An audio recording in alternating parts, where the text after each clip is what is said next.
Welcome to Sweet Life Beat Life. We hope this video helps. You start by forcing a clean state. Quit Warzone 3, then fully restart your console or PC so leftover network handles drop. Once done, check Activision server status and confirm the matchmaking region matches your location. Mismatched regions can leave you stuck searching. Make sure you sign out and back into your account to refresh session tokens, and verify crossplay is set as intended so party members don't block matchmaking. These steps remove common session-related blocks before deeper fixes. Next, you focus on the network and local cache because stuck searching often means packets are blocked or corrupted.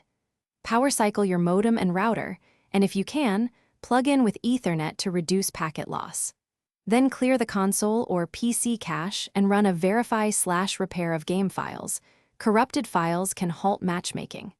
After that, make sure your NAT is open. Forward Warzone 3 ports or enable DMZ for the gaming device so peers can connect reliably.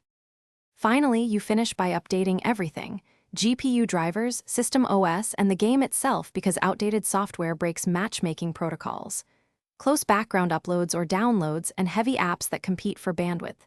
If issues persist, change DNS to 1, 1, 1, 1 or 8, 8, 8, 8 to bypass ISP DNS hiccups, then retry matchmaking.